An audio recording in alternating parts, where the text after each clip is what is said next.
Marcus Chin stood in the lobby of the Grand Continental Hotel, adjusting his worn but clean suit jacket.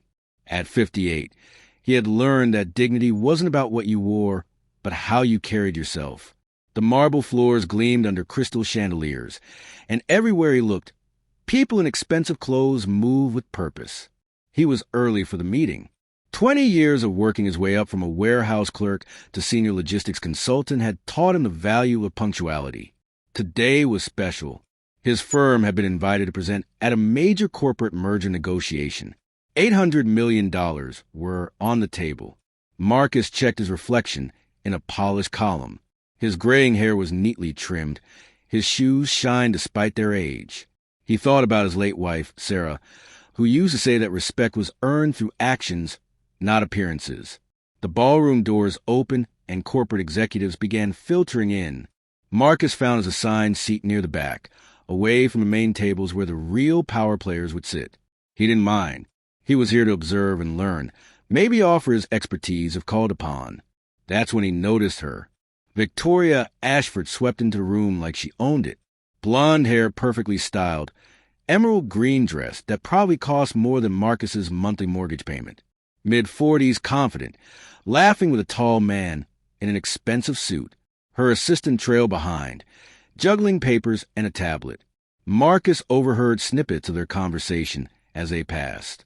"Jonathan, this deal is ours," Victoria said, her voice carrying across the room.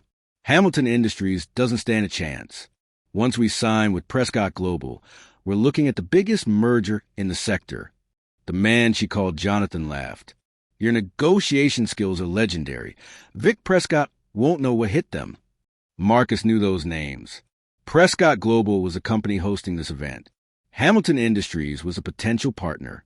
He was here because his consulting firm had done logistics analysis for Hamilton's supply chain.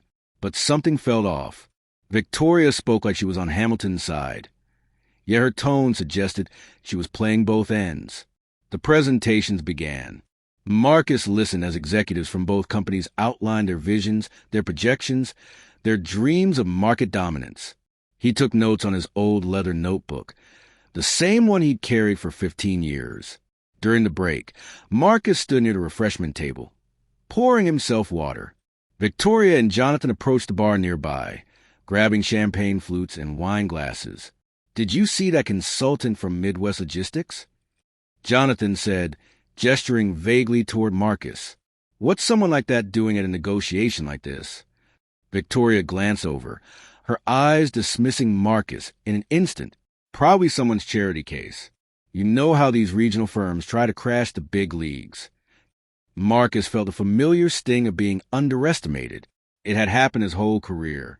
He was used to it, but it never stopped hurting. He turned to leave, but his elbow accidentally bumped a server passing behind him.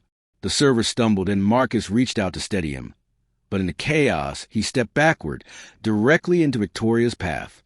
She had just picked up a full glass of red wine. The collision was gentle, barely a nudge, but Victoria's reaction was theatrical. She gasped, stepped back, and then, with a look of pure indignation, she lifted her wine glass and poured it deliberately over Marcus's head. The room went silent. Red wine dripped down Marcus's face, soaking into his suit jacket, staining the white shirt beneath. He stood frozen, humiliated, as dozens of executives stared. "Maybe next time you'll watch where you're going," Victoria said coldly. "This dress costs more than you make in a month." Jonathan laughed, a cruel sound. "Come on, Vic. Let's get away from the help."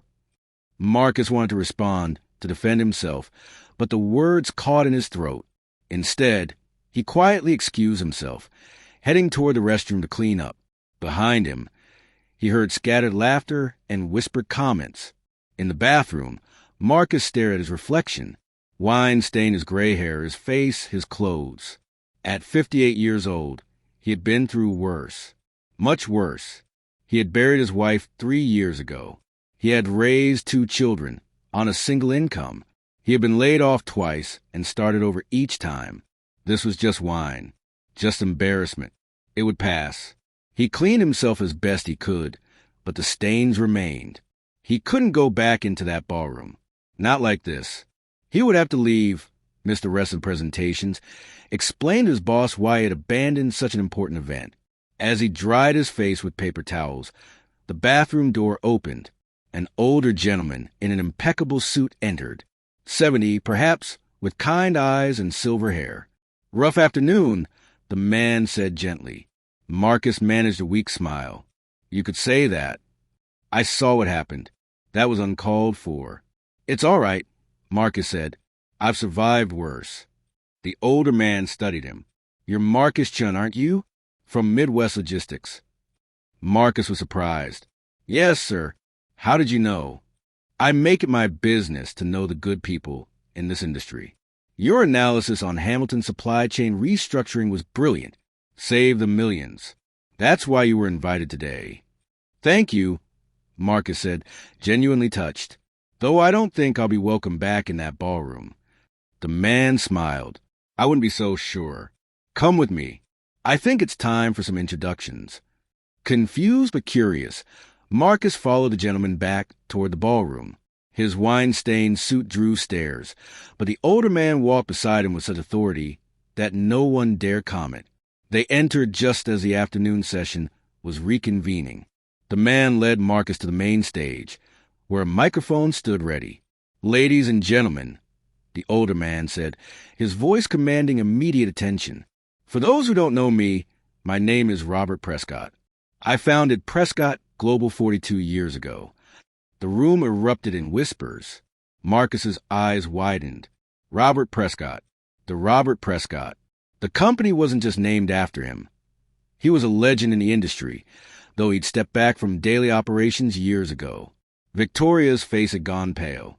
"I've been watching today's proceedings with great interest," Robert continued, "and I've been disappointed by what I've witnessed.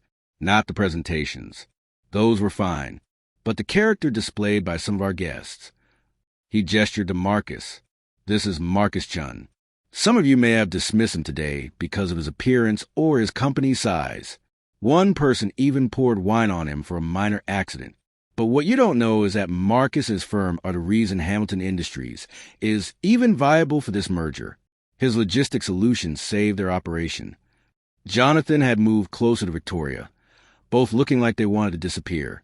"What you also don't know," Robert said, his voice hardening, "is that I am the majority shareholder of Hamilton Industries. I acquired controlling interest 6 months ago through a private equity arrangement. This merger isn't just between two companies. It's my company merging with my other company to create something better." The room was absolutely silent now, which means Marcus Chin isn't just a consultant attending this meeting. He's part of the team that made this $800 million deal possible. And the people who humiliated him today just insulted someone essential to the entire negotiation. Victoria looked like she might be sick. Robert turned to Marcus. "I'm sorry for what happened to you today. You deserve better. And I want to offer you something. Prescott Global needs someone with integrity to head our new logistics division. Someone who understands that business isn't just about money. It's about people. Would you be interested?" Marcus stood speechless. Around him, executives who had laughed at him hours earlier now looked away in shame. Finally, he found his voice. "Mr. Prescott, I'm honored, but I'm 58 years old. Most companies are looking for younger blood." Robert smiled. "Marcus, I'm 73, and I'm still working because I love it. Age isn't a limitation. It's an advantage. Experience matters. Character matters. And today you showed more character in your silence than most people show in a lifetime." Marcus felt tears prickling his eyes. "Then yes, sir, I would be very interested." The room erupted in applause. Genuine this time, not the polite corporate clapping from before. Victoria and Jonathan quietly gathered their things and left. Their company withdrew from the negotiations that afternoon. Marcus learned later that Victoria's firm lost several contracts because of what happened, as word spread through the industry. But Marcus didn't focus on that.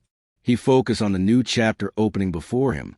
6 months later, Marcus stood in his new corner office at Prescott Global Headquarters. On his desk was a framed photo of Sarah, and next to it, the old leather notebook he'd carried for 15 years. He hadn't thrown away the wine-stained suit either. He'd had it cleaned and kept in his closet as a reminder that dignity wasn't something anyone could take from you. It had to be given away.